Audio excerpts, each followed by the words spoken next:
మనకే ఉండాలి. చేసుకున్న తర్వాత ఎక్కడికైనా పోవాలి. స్తోత్రం స్తోత్రం స్తోత్రం అయినా స్తుతి స్తుతి స్తుతి స్తోత్రం అయినా. ఇదిగో నాయన ఈ బిడ్డలు నాయన 7 మాటలు నాయన పలుకుతుండగా నాయన, ఇదిగో 3వ మాట నాయన ఆ బిడ్డ నాయన చెప్తుండగా నాయన నువ్వు తోడు నీడగా ఉంటున్నా తండ్రి. ఈ బలమైన శక్తిని దయచేయమని నాయన, జ్ఞానం దయచేయమని తండ్రి. అయ్యా బిడ్డ తోడు నీడగా ఉండమని తండ్రి. ఆ బిడ్డ కంచి కాపుతాలు ఉంచమని తండ్రి. పరిశుద్ధ నామములు అడిగి వేడుకున్నాను పరమ తండ్రి.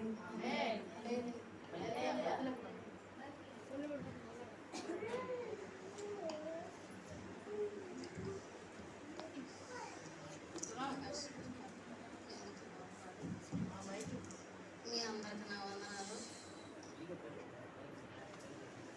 స్తోత్రం నాయన, స్తోత్రం తండ్రి. ఇదిగో నాయన పోయిన సంవత్సరం కాడ నుంచి నాయన ఈ సంవత్సరం దాకా కాసి కాపాడను నా ప్రభ. అయ్యా ఇదిగో నాయన 3వ మాట నాకు ఇచ్చుంటున్నాగా నా ప్రభ. అయ్యా నాకైతే జ్ఞానం లేదు, చదువు లేదు తండ్రి నాయన. అయ్యా మీరుండి మాట్లాడను నా ప్రభ. అయ్యా నీకే స్తోత్రం నాయన తండ్రి. అయ్యా ఈ సిలువ దినం తండ్రి ఎంతో దుఃఖ దినం నా ప్రభు తండ్రి. నీకు వందనాలయ్యా, నీకే స్తోత్రం నాయన. అయ్యా ఇదిగో ఈ కొద్ది సమయంలో నాయన మీరుండి మాట్లాడమని యేసు నామములో ప్రార్థన చేసి అడిగి అడుగుతున్నాను తండ్రి.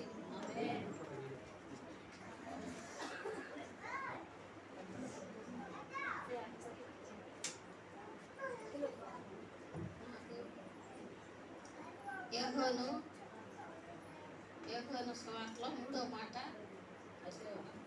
అధ్యాయం 19, 26, 27 వచ్చింది.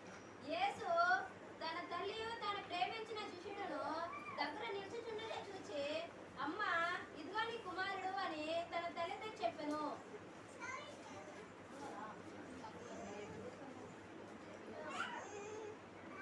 తరువాత శిష్యుడు చూసి ఇదిగో నీ తల్లి అని చెప్పాను.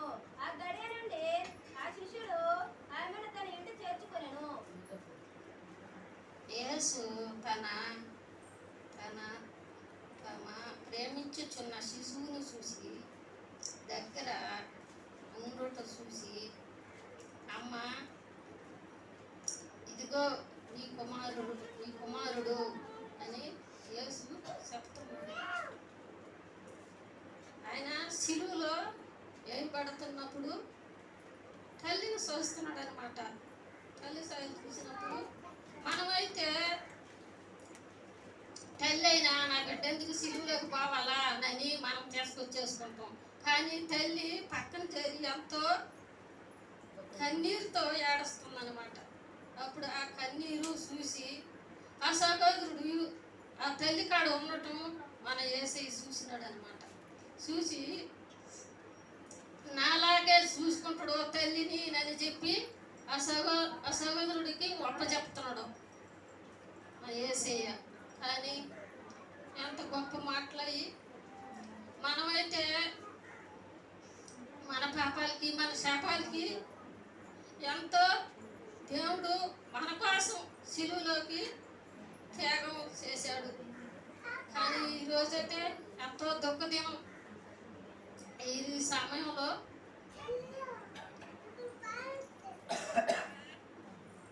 నాకైతే ఆయన సిలువ అంటే నాకు ఎంతో దుఃఖం వస్తుంది.